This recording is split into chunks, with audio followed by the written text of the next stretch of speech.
reasons lead to decisions. Once you make a decision, if it's something important, you move it to commitment. If it's not that important, you don't have to commit. It's not that important. It doesn't require commitment. Meaning if you were expecting to eat a milk meal for dinner and you find out the milk restaurant's closed and next door is a meat restaurant, that's fine to go to the meat restaurant. That's cool. Right? Because that's not important. The things that are important, unfortunately, so many of us live in decision mode. I'll give you an example. My father calls. Hello? Yeah, hi, Dad. Yeah, it's really bad timing. I can't speak now. Yeah, I know I said that last time. But for some reason, you always call at the wrong time. Okay, I gotta go. Bye-bye. What am I in, decision mode or commitment mode? Which one? The decision or commitment? Now, that's a bit of a tough question I'm asking you because I didn't give the reasons. But have you ever noticed that your parents will offer unsolicited advice every time you speak to them? And tell me, does that make you feel like an adult or a 9-year-old?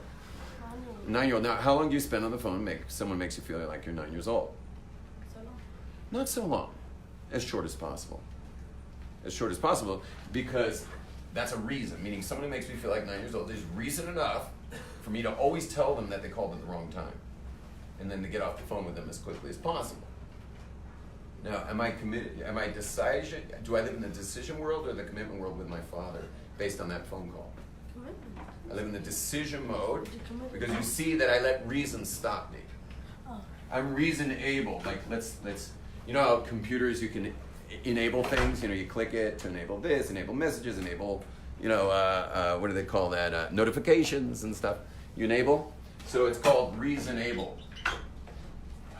Yeah. Have you enabled reasons? Are you reason enabled? Like, for example, I'm committed to my health.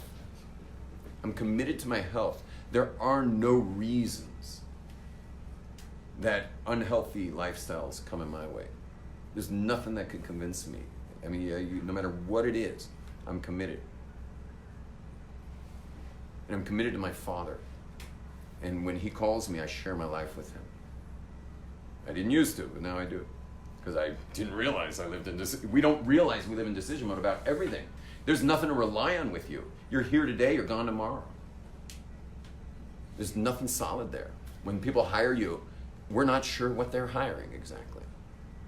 Because all it takes is reasons and you're out.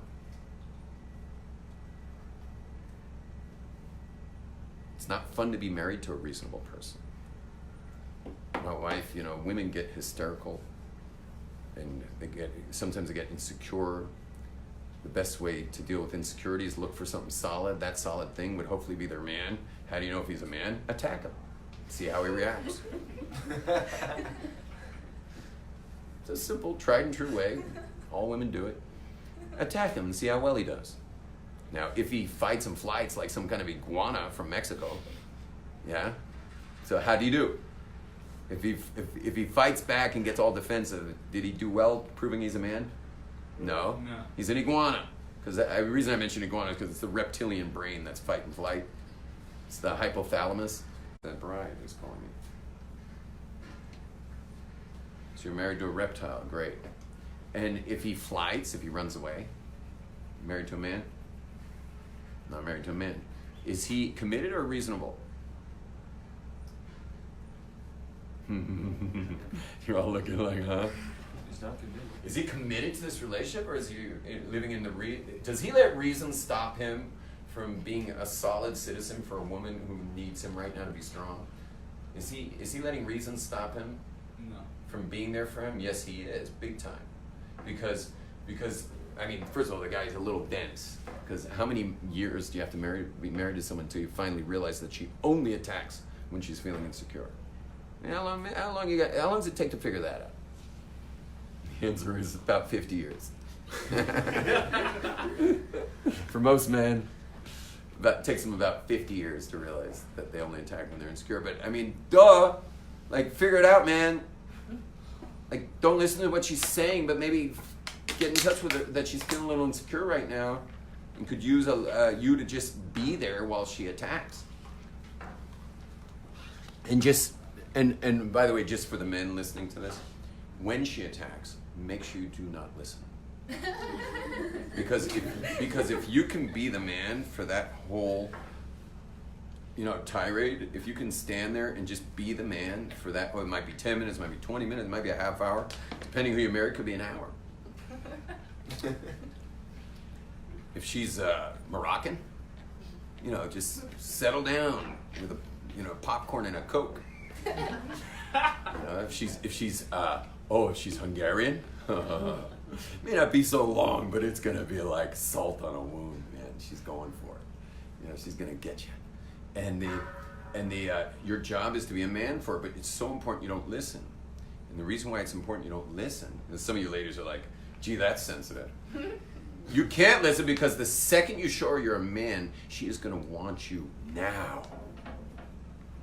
But you will not be able to be there with her because you'll be so wounded having listened. All you're gonna be thinking is sports bar. Just get me the hell out of here. And if you're a cannabis user, forget about it.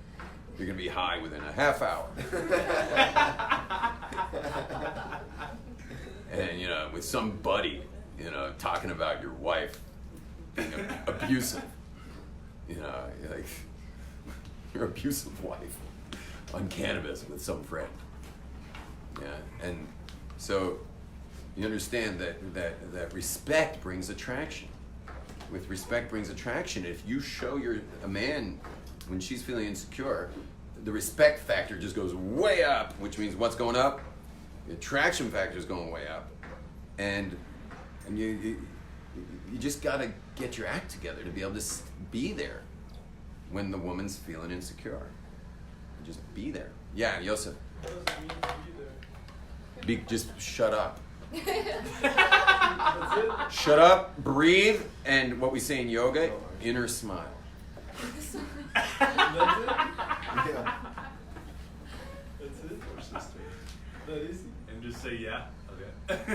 It's not gonna be easy for you. Can you tell I'm smiling? Yes. On the inside. She gets used to that pose, by the way.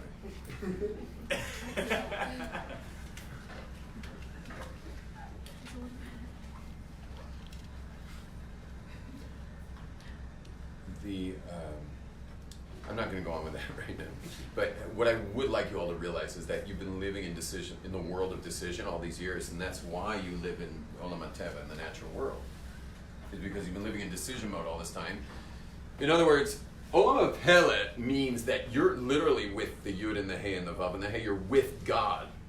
You're with this beyond nature power source that's orchestrating your life. I mean, have you not noticed someone's orchestrating the world? Have you not noticed your life is being orchestrated all the time? It's bizarre. Right now I'm being orchestrated for you, which is fun for me because I know, remember I was talking earlier about being orchestrated, all the crowds were being orchestrated for some person waiting for me at the gate of this building. And I felt it. I felt that feeling. It's an amazing feeling when you're getting orchestrated around others, which is why this is my favorite hour of the day. It's because I'm getting orchestrated around you. And yet, I think I have free will, and I think you have free will, but meanwhile, you're going to be one of the people out there walking, being orchestrated around others, with all your free will. So it's one of the bizarre mysteries of God. But when you lock into Olam HaPele, you're no longer living in the world of Elohim, because the Olam HaTeva, the word HaTeva is, show you this real quick. Is it after 4, by the way? Yeah. Oh, gosh. Are you on, Rabbi? What are you teaching today? Bad things to good people. Oh, why bad things happen to good people. Oh my gosh. I'll just show you real quick. The word HaTeva is spelled like that. I don't know what letters I'm using. Okay, so that equals 5 plus 9 plus 2 plus 70 is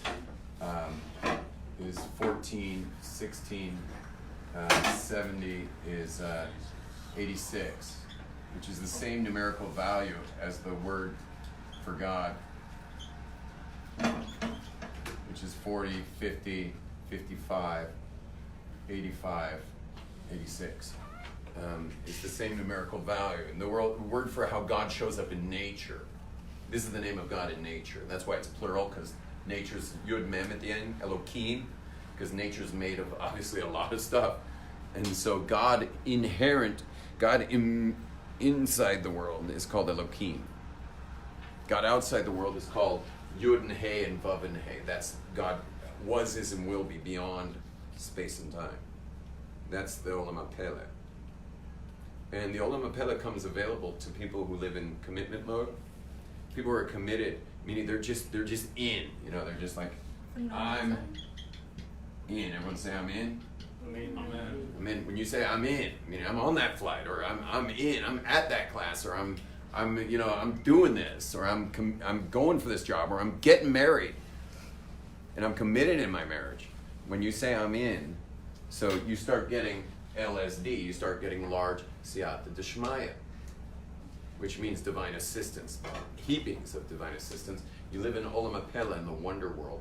You're with the Yud and the He and the Vav and the He, which is outside space and time. So he can like reorchestrate